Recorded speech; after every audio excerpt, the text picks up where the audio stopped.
What's going on, YouTube? It's your boy, CamATL, and welcome back to another NBA High Five video with your boy. If you're new to the channel, make sure you drop a like down below, comment anything in the comment section to enter your name into the $50 giveaway I do every single week on this channel.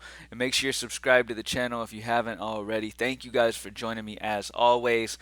Just like that, we are 4 in a row at greenlightdfs.com. Started out the season with a couple losses back to back and then haven't lost since. It's been fantastic. Feeling really, really good about this season in general and just super excited to just stack up all year. Yeah, so let's go ahead and get straight into it. The first look lineup video for NFL, by the way, will be coming after this later on. All right, so let's go ahead and get into this. As you guys know, in the high five video, I talk about my 5 core guys that I really like. This is early on in the day, so more news could come out and make other plays, better plays as the day goes on. But I'm just kind of giving you a core to get your day started and kind of get you on the right track to succeed today. All right. So starting off at point guard, the first guy I really love is DeJounte Murray. DeJounte Murray is a beast.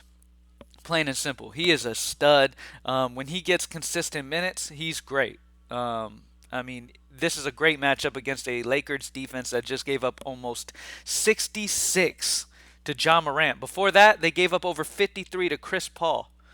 They have been getting destroyed by point guards. DeJounte Murray's in a fantastic position at only 7'3". I really, really love him. He's got huge upside as well. So I really, really like this matchup for DeJounte Murray here against the Lakers squad that so far has just been milking it to point guards. At shooting guard, I am leaning Andrew Wiggins as of this moment. I really like Wiggins here. His price dropped. The lowest it's been is 5.9, so this is 100 cheaper than it's been all season so far. He's going to get you 30 minutes. He's going to, have those blow-up games where he just goes crazy. The main thing holding him back so far is Stephen Curry's just been absolutely on fire. But this is an OKC squad that gave up over 44 to the small forward Jason Tate. So they gave up over 44 to Tate. This is a great spot for Andrew Wiggins to have a good, solid game here. Not technically bounce back. I mean, he's had a couple 20-somethings out of the first 3 games of the year, one over 30. At 5'8", let's say we round it up to 6. At bare minimum, we want 30 here. And I think he's good for about 35 or so if I had to predict it. So I really like Andrew Wiggins here. Next up, at power forward, with Favors out, it makes me really like Darius Bazley. Bazley's in a great spot here with Favors out. He's gotten over 30 minutes 2 times out of the 3 games so far this season. Outside of the only one he didn't is during a blowout against Houston October 22nd. Outside of that, he's going to get over 30 minutes. He's in a great matchup against Golden State, who plays at a fast pace, which that means OKC is going to have to play quick, and that in turn turns into fantasy points. So Bazley with no Favors should get a slight bump in minutes as well. Slight bump in usage here. I really like him at home in OKC. At center, this is one of my favorite fantasy players, honestly, Christian Wood.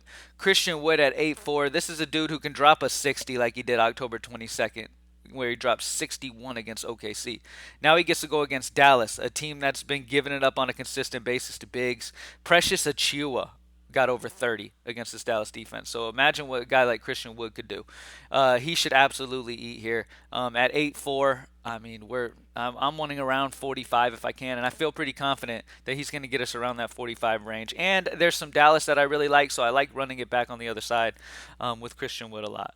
All right, last but not least, Luka Doncic is the spend up that I'm interested in here. Houston is just bad defensively. They gave up some of the most fantasy points of any team in the league last year. So far this year, nothing much has changed. Luka's in a fantastic spot.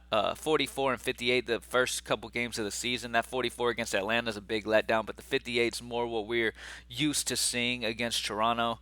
Now he gets to go against a Houston squad that's just bad defensively, plain and simple. And Luka Doncic is in a fantastic spot here. I think he's going to go off, and he is the spend up that I am interested in here. Unless LeBron James did get downgraded to questionable. If LeBron misses, there's obviously going to be Laker value. Like you're going to want Westbrook or AD or somebody like that, and then that might become like more of my spend up guy, and maybe balancing will be the move, or just having one of them paired up with Luka.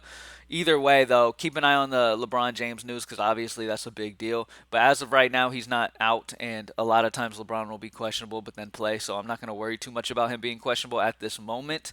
But yeah, that's the high five. We got DeJounte Murray against the Lakers. They've been getting pounded by point guard. Andrew Wiggins against OKC, great spot. I mean, like I said, Jayson Tate went out for over 44. So imagine what Wiggins could do if he gets hot here. Darius Bazley, no Derek Favors, should give him a little bit of bump in minutes and usage. Christian Wood against Dallas. I love this game in general. I like both sides of this game. I'm interested in a good bit of guys on either side. And then Luka Doncic on the Dallas side. As of right now, he is my favorite spend up. But like I said, if a guy like LeBron ends up out, if a guy like Embiid ends up out, there's going to be other ways that I'll be interested in going. But obviously, keep an eye on all of that. And yeah, I mean, the most important thing in NBA DFS, man, is catching the late news and making adjustments and catching, the masses sleeping and them not making the necessary updates while you are.